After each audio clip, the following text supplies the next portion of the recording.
به گرگ گفتم به هم زندگی کردن یاد بده. بهم گفت بپر. گفتم بپرم پام میشکنه. گفت بپر میگیرمت. سپاس فراوان آیان انصاری، دست بنشو آقای صمیمی عزیز، دست گروه. ای تنین نام تو بر گوش من جانم فدا، ای پناه گریه خاموش من. شب آمدم یاد تو خانه نبودی، شب آمدم یاد تو خانه نبودی. من neler arzu ettim, karşıma çıktı neler, bez kaldım bileydim.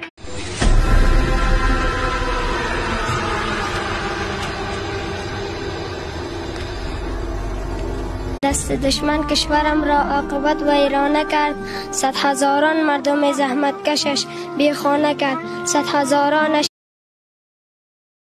چی گناه کردم من، چی گناه کردم که تو را نگاه کردم، با یک نگاه دلم رو باید.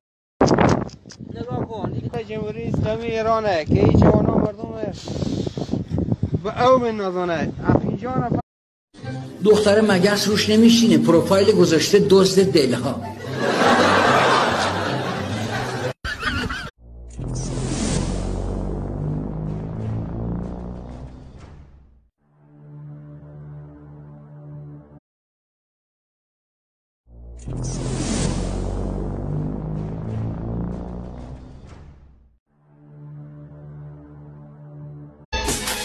Geceler kapkara zulmet her anım, ölüme beraber bir olar. کشور من خنده را گم کرده است، با مصیبت ها تفاهم کرده است. کشور من قامتش شد واژگون.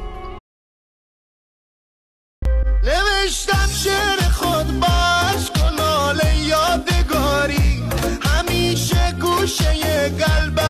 رفیقمون نوشته که زعدی با درویش و لاس همه می نگرن به بنیان و زاد. Tanrım ağlama seni yazdı, şükürler olsun, senden başka bir el bana dokunursa haram olsun.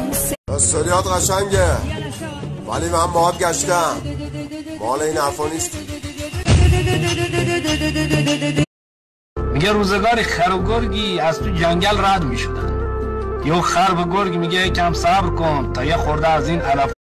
تو که هر چی باشی به خود هستی، بیادبی ماف والله که گوه هم ثابت کنم.